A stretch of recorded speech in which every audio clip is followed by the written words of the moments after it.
You're tuning into Black and White Sports on YouTube. The no-holds-barred truth on sports.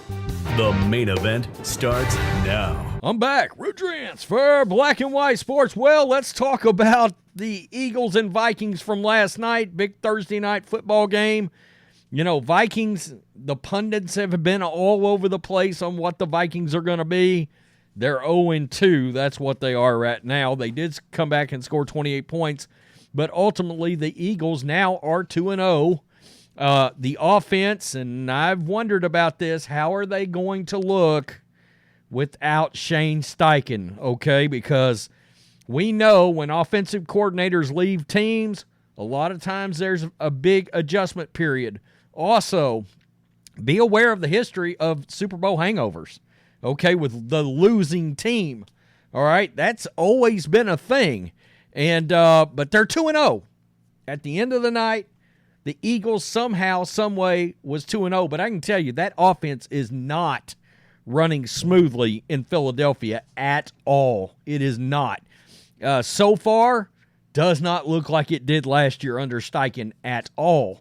Well, we all know that once the Eagles got all-world wide receiver A.J. Brown, that team looked a lot different. Jalen Hurts looked a lot different. Well, there is trouble in paradise between the two superstars because they got into an ugly situation last night, and we know players will get in spats. Stephon Diggs and Josh Allen have gotten in spats in the past. By the way, Bills don't look great either. All right? They don't look great so far. So we're going to have to see how this goes. This is the New York Post, and I will show a little clip of the drama. And part of the fallout from this is all of the teammates are having to answer for that this morning. Okay, Jason Kelce had to come out about it. Nick Sirianni came out and said, "Oh, we don't air our in-house laundry between our players, dirty laundry between our players." So we know how that is. Apparently, it's not always sunny in Philadelphia. Eagles quarterback Jalen Hurts and A.J. Brown were caught having a sideline spat. Is that what we're calling it?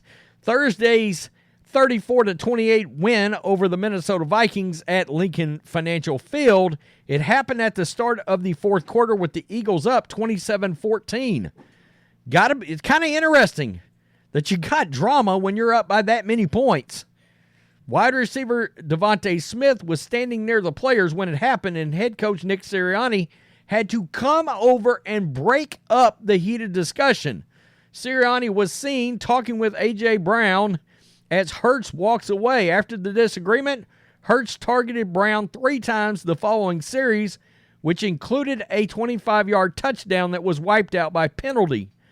Brown finished the game with 4 receptions and 29 yards and was targeted by Hurts a total of 6 times. I can tell you right now, A.J. Brown is not going to be happy with 4 catches and 29 yards. He is not going to be happy with that. So let's just pull this up. Yeah, you're going to have some drama. I guarantee it. If that is all he gets, you're going to have some drama. Leaders in the NFL, and I thought we talked with him yesterday. I thought he made an interesting point about that Super Bowl that I had, all those great individual stats. We lost the game. I would have traded that great day individually to win that Super Bowl. And he said he was going to convey that leaders in the NFL. And I thought, they're jawing at each other right now. That Super Bowl that I had, all those great individual stats. Trouble in paradise, folks. That is not a good sign. I mean, we do see this, but we know real wide receivers that, generally speaking, the great ones, they love their quarterbacks. All right, we know how Michael Irvin feels about Troy Aikman. Brown didn't talk with reporters after the game, but Hurts gave some details on the incident. Quote, "I think everybody wants to make plays. Everybody wants to contribute. According to ESPN, I have no worry about him. He's a great player, great teammate, great friend, and will do anything and everything to win." I'm going to say this. I like Jalen Hurts. A kid's got a really good head on his shoulders. His dad is a coach, and he's very disciplined, gets to work very early, and carries a old school briefcase into the building. The old carry-on briefcases that you see, like salesmen and people from the 80s and 90s used to bring into work. That's what Jalen Hurts brings into work every day. And he's the first guy there. And there are the pictures right there of Sirianni having to get involved in that situation. Wow. Devontae Smith, four catches, 131, and a touchdown. That is what A.J. Brown is wanting. After the game, he stuck up for Brown. That's part of being a competitor, man. You always feel you're part of a team helping the team and things like that. Smith said anytime something like that is going on, it's not anything bad. He's not bashing anyone. He just wants to feel part of the team and wants to help us win. Yeah. Sirianni tried to move past in the post-game interview. The conversation we have on the field are going to be private.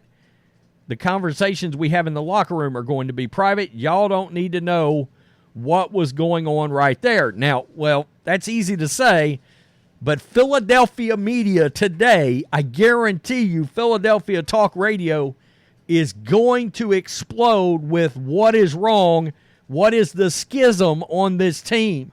All-Pro center Jason Kelce talked about the exchange after the game in the locker room with reporters. Everybody's going to get frustrated, Kelce, according to NJ.com. I mean, I've been frustrated on the sideline. I was frustrated last week. I think you want guys talking. I think, actually, it's worse when guys aren't talking. So the fact that they were having an exchange at all is positive in my mind. That's kind of an interesting wording, though. So the fact that they were having an exchange at all, is your quarterback and your all-world wide receiver, are they not talking to each other normally? Is there a problem there? The fact that they were having an exchange at all is positive. That sounds like maybe there's been an issue there that we don't know about, and maybe they haven't been communicating. Brown is in his second season with the Eagles. He had a career-high 88 receptions, 1,496 yards following his trade from the Titans. And, yeah, we know one thing. That look, Mike Vrabel, Ryan Tannehill, they never wanted A.J. Brown traded off this team. We all visibly saw how frustrated during that draft trade that Mike Vrabel was when A.J. Brown got traded, and many believe that is what led to the GM in Tennessee losing his job, because it just so happens A.J. Brown went into Tennessee and exploded last year. And it made that GM look terrible, especially given the frustration of the coach losing that kind of a weapon, and it was very evident with the Tennessee Titans.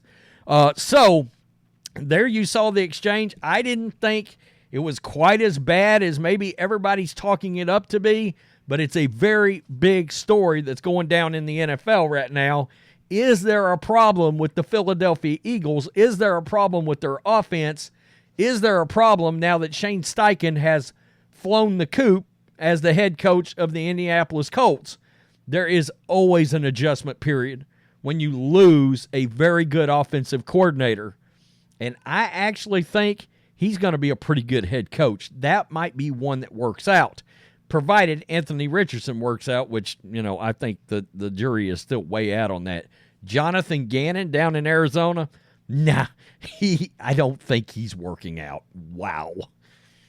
That dude looks awful. He really does. He sounds awful, too. Not exactly the most fired up speeches you've ever heard in your life. Tell me what you think, Black and White Sports supporters. Peace. I'm out. Till next time. Thanks for watching the show. Be sure to like, comment, and subscribe. Be sure to tune in next time on Black and White Sports.